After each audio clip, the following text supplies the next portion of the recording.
Welcome to this week's installment of Reading with Robin, your number one destination since 2002 for insightful author interviews and discussions on everything literary. And with no further introduction, your host, Robin Call.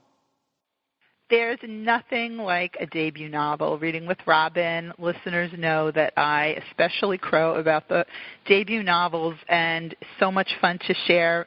And I have on today Megan Angelo, who's a journalist, former contributing editor to Glamour. Her work has also appeared in the New York Times, the Wall Street Journal, Elle, Marie Claire, and more. She lives in Pennsylvania with her family. We have been having the most fun chatting off air. So now I'm going to bring her on and share her with everybody. Welcome to Reading with Robin. Megan. Thank you, Robin. Yes, we have been having fun. Let's have more fun. I know, so much fun.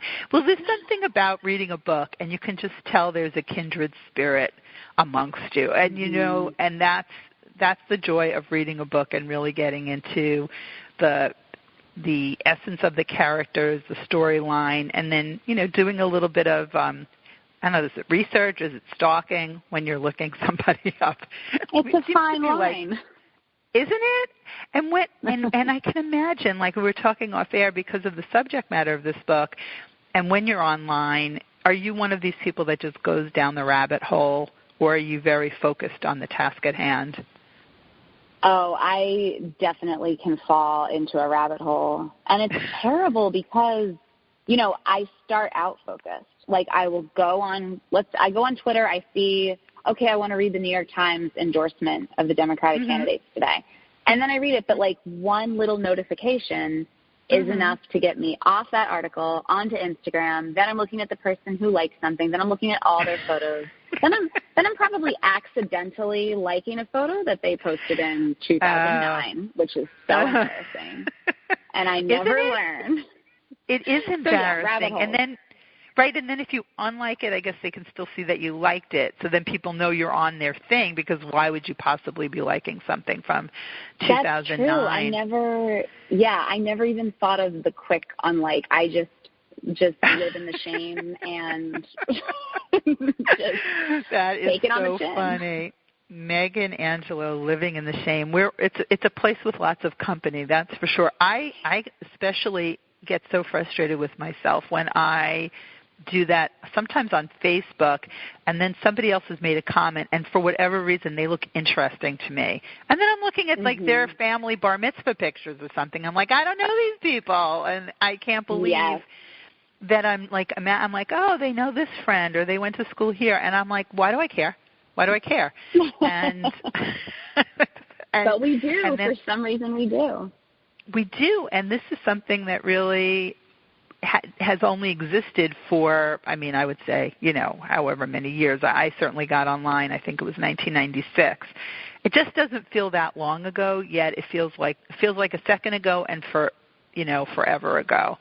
And in reading Followers, and I remember when the book came, and just like the whole, pitch of what it's about, and just being so immediately interested. It's got this awesome cover, and Thank you. You're welcome. A fabulous quote from one of my favorites, Abby Jacobson from Broad City. We love Broad City, and she says, if anyone is going to explore a future version of our high-tech, internet-obsessed culture, please let it be Megan Angelo. Followers is pure gold. That's quite something, and a debut novel. Yes, I was so lucky Abby did that for me, and I've been a fan of hers going way, way back. Like, it sort of warms my heart to think of, because when she and Alana were making Broad City as a web series, which is what preceded the TV show for anyone who doesn't know, I was obsessed with it, and I would write about it for any outlet that would let me. I remember doing something for like wallstreetjournal.com, and then I wrote about them for the Times when they got a little bigger. It was like this nice progression where I just always thought they were so talented, and was lucky to meet them and spend time with them back in the day. Isn't that amazing? And they are so talented and innovative, and Broad City is is one of those shows. Sometimes I go, ugh. Yeah, sometimes it's a little much for me. I go it's I'm like, is it an age thing? That kind of thing. But I just think they are so talented. They have their own brand of genius. Like, they're so specific. And I love Abby's book too. I don't know if you've read I Might Regret This, but I absolutely love that book so much. I have not read that, but I feel like it might have been on. Is it pretty new?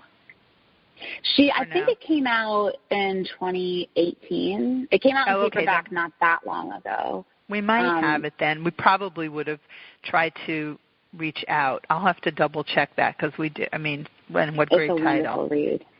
Okay, I will put that on my list. And that's the other thing about Reading with Robin and doing the show. I always wind up with way more ideas and suggestions, but I don't want to miss any of them. I hope that I'll get to them all at some point. And I should say follow Megan on Twitter, of course, on Instagram. You have, and your website is meganangelo.com. And do you have a Facebook page?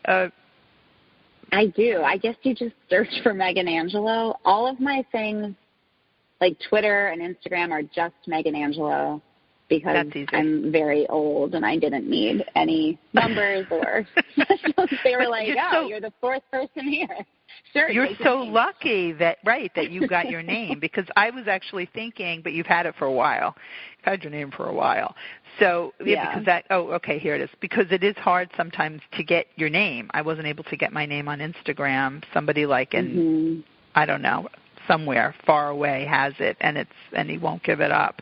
But so we had to add a little something to it, which is annoying. But you can find Megan on Instagram, on Twitter, and on Facebook, and also at meganangelo.com. I know there's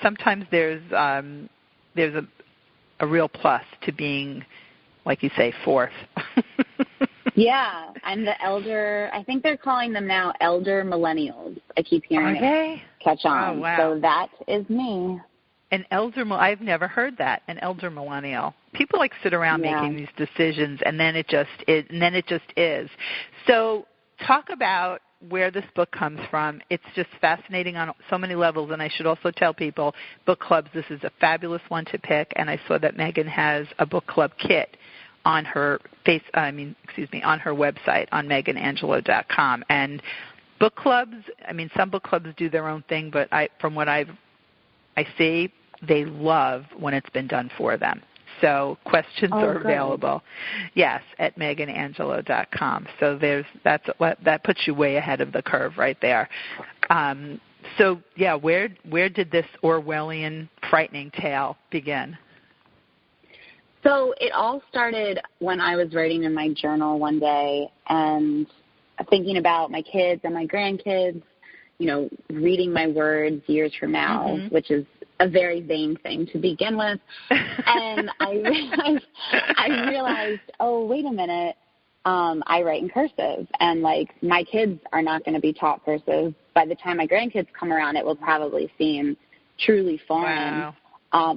And I just kind of sat with that because I thought it would be cool to write something in the future that feels more about cultural shifts and kind of the things you would say to your grandchildren, like, well, this is how it used to be, rather than being a hard sci-fi tape.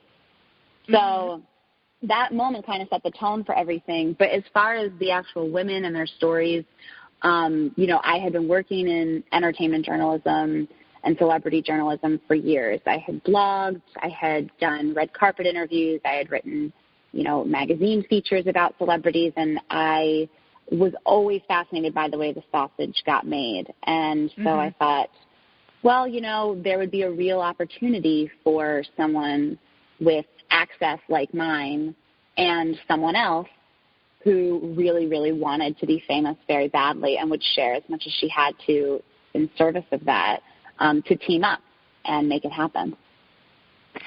And there you have Orla and Floss.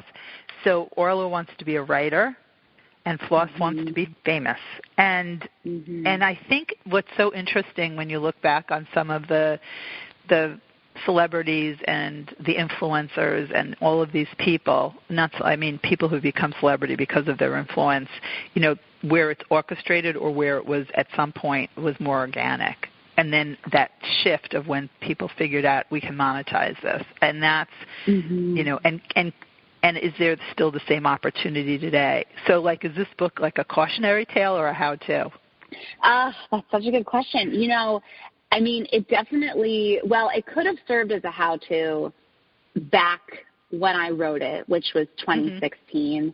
But it's funny how fast things change. I mean, the central conceit of how the girls get famous is that Floss will do whatever on social media, but it's Orla who has a job at a, celebrity gossip site who can really legitimize her by saying, hey, if I'm writing about this person, then you should already pay attention to her.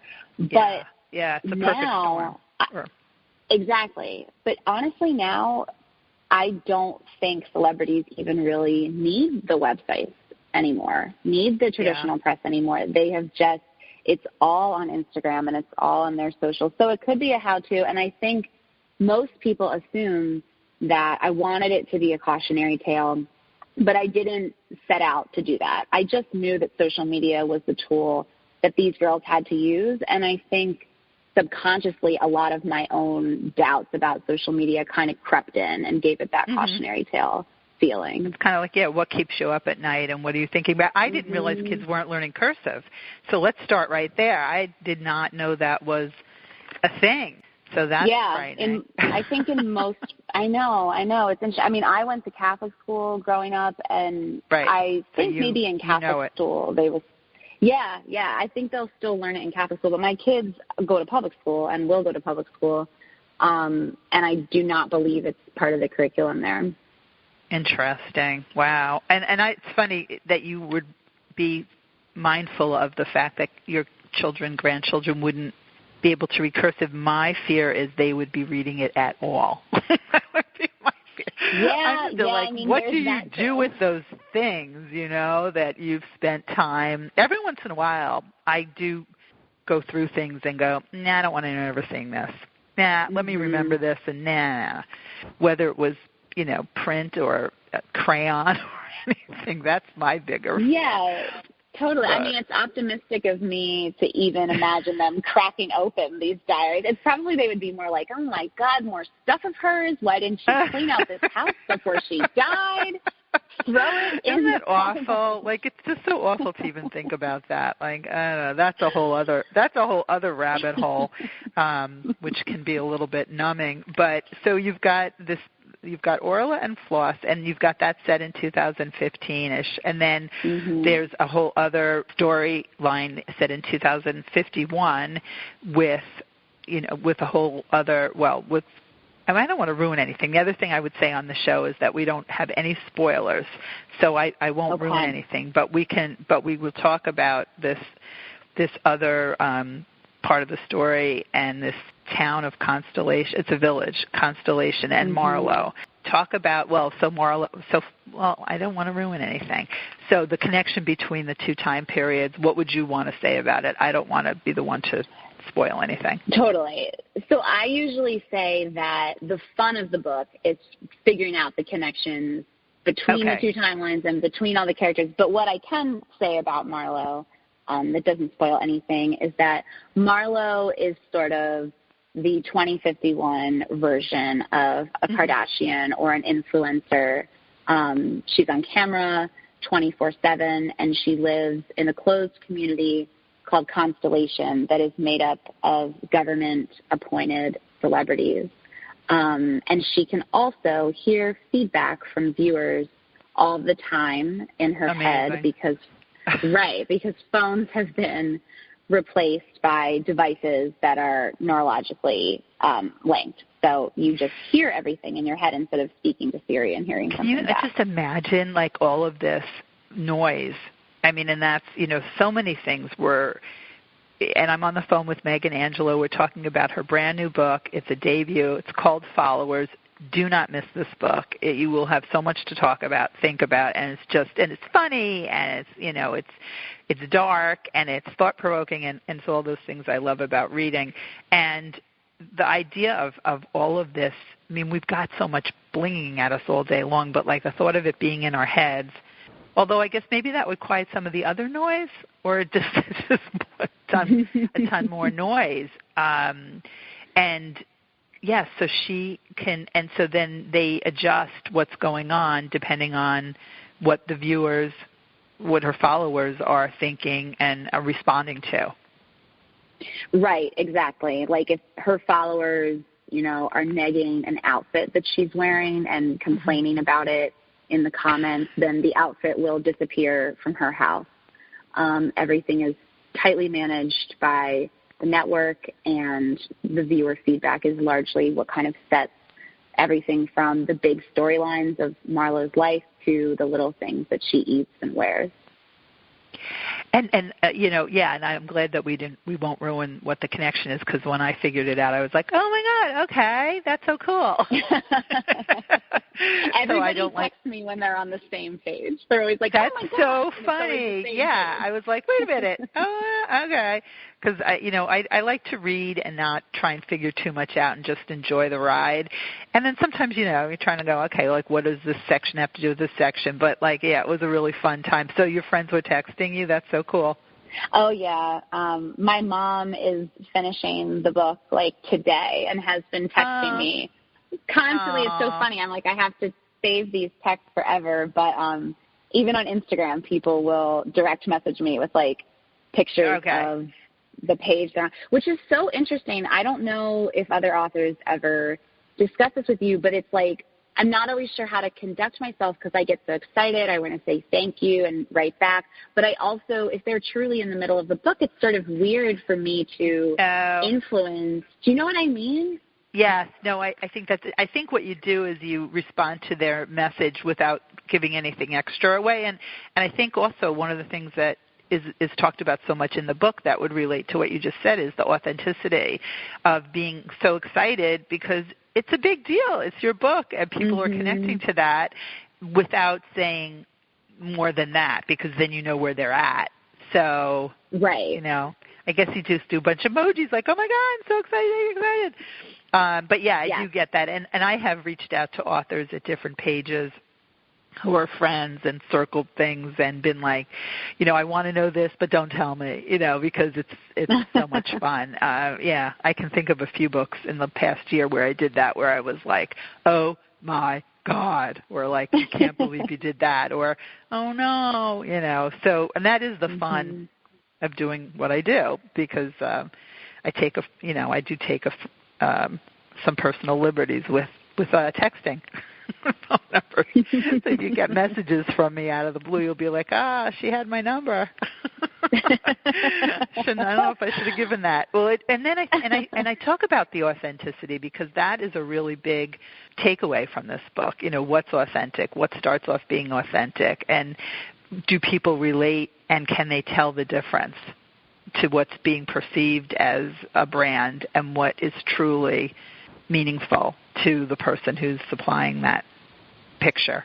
Right. I think it's so murky now because it used to be, celebrity fascination has always been around, but we used to really know what we were looking at all the time. If you loved Jennifer Aniston even just a few years ago, you bought the Vanity Fair that she was on, or you watched the Oprah interview that she did. You knew exactly what you were getting, but there's an intimacy to fame now as facilitated by social media that can kind of veer into trickery if there is money behind something someone posts and they don't say it's an ad, and they're supposed to, right? And they're supposed to, and I think they usually do because there's been a big crackdown. But even to just speak from a personal standpoint, when I look at I'm very fascinated by mom influencers on Instagram and stuff like that, and they will do partnerships, but sometimes it's just a picture of their kids looking perfect and their counter looking spotless and beautifully cut up fruit, which I've never hit that part of the experience. And so I'm kind of wow, I'm really, I'm a 2 out of 10 over here compared to this woman. So there's that gray area too, where it's not really an ad, but is it so real that you should actually feel bad about it? Well, and that's what's really interesting. The short answer is no, it probably isn't real. Well, and I know some of the people that do these things, so I know how unreal it really is. But also, I think it's just that constant comparison, and juxtaposed really to Marlowe's storyline in 2051 of also getting all of that noise. So it's like a two-way street. The celebrity is getting so much feedback constantly. How much are they paying attention to? And then the followers, the viewers, what are they seeing? How are they internalizing it? And, is it very different than, like you say, reading a magazine article or watching an interview and seeing how perfect the set is behind if you're in Jen Aniston's house and you see that, how beautiful that is, and really deciding how much of an authentic life each of us wants to live and doing our best, but it's this constant comparing, whether it's the noise, from the device, which I love, so that's taken over Apple. So Apple's gone. Have you heard from the Apple people on this book? Oh, Apple, please don't sue me. I think that I think that it will be okay. Can you imagine? So, yeah. I mean, the stock's doing still well. I mean, I have to say the stock has gone up since your book came out, so if that's any indication, I want to say thank you to you, Meg and Angelo. I guess I'm not big enough to take down Apple is what we've learned today. Can you imagine? Fantasy. Yeah, I love that. Yeah, but it's all so. I mean, all of it seemed very probable. I mean, talk about the device and how you sort of got the idea for what the device is in 2051. So the device is basically a phone if everything happened inside of your head. No screen, no sounds. There's basically a little transmitter that's embedded into the bottom of everybody's wrist, and to give the device a command, you sort of do exactly what you would do with Siri, like give me directions to the store. But instead of saying it out loud, you intuit it, which is just sort of thinking it in a very deliberate way. And the answer that you get back from the device feels like a naturally occurring thought in your head. So that's the gist of it, but the way it comes to be what most Americans use in the future is that or somewhere in the early 2020s, late teens, there's a study unveiled that really shows devastating effects of blue light from screens. So that was scary too. Yeah, very scary, right? And what I thought about a lot was smoking. I tried to use smoking as my mental comparison because I feel like when I look back now, I'm always like, well, how could you just think like I'm smoking a cigarette, I'm pulling smoke into my body. There's not going to be any bad effects of this. But everybody did it because everyone was doing it. And the screens are kind of the same. I mean, we have a little bit of early information on what they do to us, but they're not tested by any means.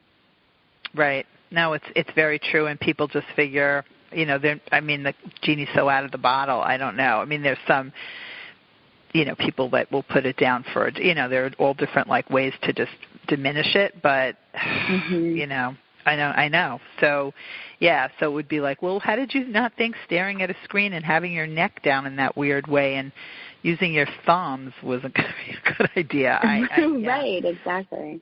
I know. That's why people should just read. They should get a book, an actual book, and one of them to put at the top of your list would be followers, and Meg and Angelo and I are talking about it now. See how I work that in?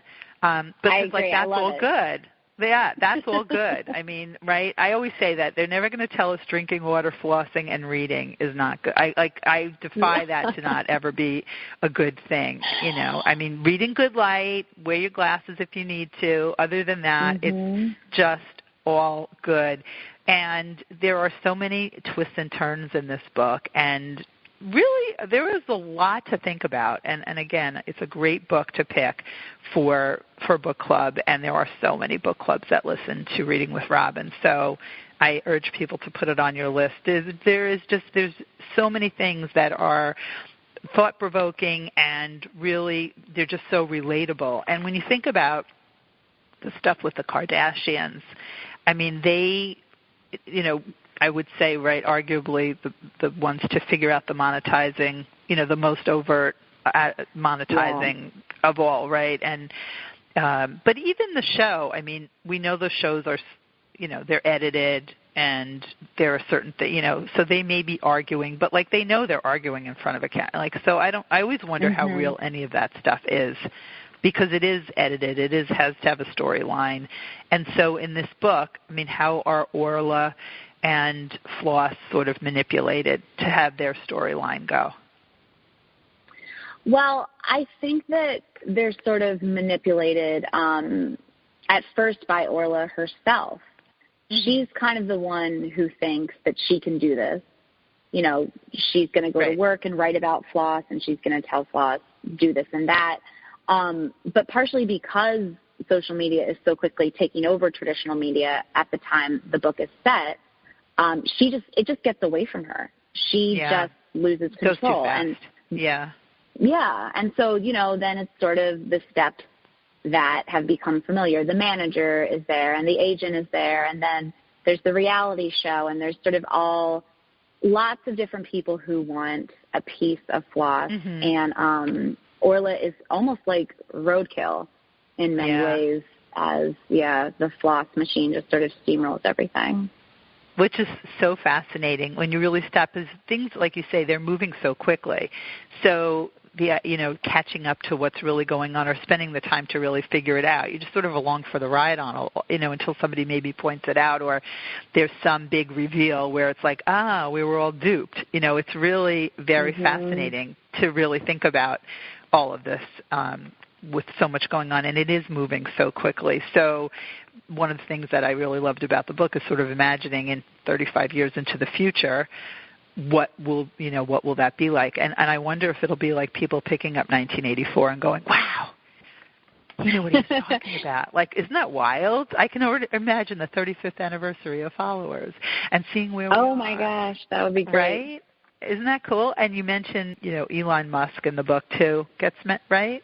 Or no, was that an article? Something. Well, I've mentioned him in interviews because when I thought of the idea for the device, I realized quickly while writing this book that I just couldn't go too far into actual research. Like, my journalist brain took over, and I just wanted to make like a book report then. It wasn't working. So I would sort of make things up and then Google around about them and see if there was anything that could keep me from getting like totally dragged for coming up with something that was totally unreasonable. So after I developed the device, I went on Google and was like, okay, phones with mind control and stuff like that. And sure enough, you can always count on Elon Musk. He was right there with like his Neuralink incubator project, and he is trying to develop something just like this. So you've got Apple's attention, you've got Elon Musk's attention, or you will, and I think that you should send them books. Did you send has that been in the marketing strategy? Yeah, get Kathleen on that. Maybe I should. Absolutely. Nice handwritten note. Yeah. Yes. Yeah, in cursive. All right, I'll try it. Yeah. And, there's a lot of sort of celebrity Easter eggs in the book, too. Which I love Easter eggs. Yeah. But, and the epigraph which is very near and dear to my heart, has gotten a lot of attention. I don't know if Kylie Jenner has been in any epigraphs before, but when I read this may be a first. I think it's a first. I love that. I know how influential I am over my fans and followers. I feel like every day I do my hair color, my makeup, I always start these huge trends, and I don't even realize what I'm capable of. Yeah, so if this is the first time, Nietzsche's probably been quoted before, but if this is first time Kylie Jenner has been, totally send her. I mean, yeah, maybe I will. Absolutely. No, I think I love all that kind of stuff because you just never know, and you just never know. Or have all of your friends holding the book and circling that part and tweeting it at her or Instagram. You're a good strategist for this stuff, Robin. Oh, I'm exhausting, Megan. Yeah, no, because it's always like my idea for what you could be doing. Yeah, I do. I get these ideas because I think that you just don't know, you know? And we've tried with certain things. You just never know who's picking up on what or who else sees it, and like, why not? You know, that's the thing. Like, why not? Yeah, yep. I'm not marking up my finished copy, but maybe I'll do that on my galley and tweet it out. Or do you know what I would do? Actually, here I am with my ideas. Take one of her lipsticks or whatever and circle it with a big heart with her lipstick, and then you can tag her brand and her thing and her name, and tag the mother, tag them all. Tag them all. Oh, my gosh. Robin, did you just give me a way to write off Kylie Jenner Cosmetics on my taxes? I think you did. I'm very absolutely. Excited. Tax information here. Yep, 2000. You can put it for 2019 if you want to backdate it or go for or 2020. All of that, yeah. See, the things that happen, it starts with a book and it goes from there. So books, floss, and water, always good, and so much fun chatting with you. This book is really a treat, and I look forward to sharing it more and reading with Robin. There really is so much to talk about, and so I love the Easter eggs and also the heart of the story, the storyline that we find out about. I'm sorry, why am I Marlo? Why am I like flipping on that? But when we go back and we think about her dad, who is not doing well, and things that she finds out, and how scripted her life is, and all of that, like very Truman-esque. Yeah, I was like channeling the Truman Show in a little bit, a little bit of that. But so a lot of heart there, and really, what does it mean to know where you come from, and and the things that really make us up, and also just all the wild stuff about when she and her husband are having a baby, and this whole genetics, and just like so many things that you sort of extrapolate out from what technology provides now and what could happen. There's just a really lot to think about, and I hope to be around to see a lot of it, because I want to be there to celebrate the 35th anniversary of Followers with Kylie Jenner. I look what she'll be like, right? Oh, thank you so much, Megan, and all the best with this amazing book, Followers. Find Megan at meganangelo.com. Find her on Twitter, Instagram, Facebook, and look forward to, I never ask what's coming next, but I did read somewhere that you're working on next, which I already love what I was reading about it, so I'm very excited for that as well, but no hurry, unless there is. Thank you, Robin. Thank you. Thanks for tuning in to this week's installment of the Reading with Robin podcast. As always, our full-length podcasts will be available right here on robincall.com. We appreciate your support and look forward to having you over next week when we chat with our next featured guest. Have a great week and happy reading.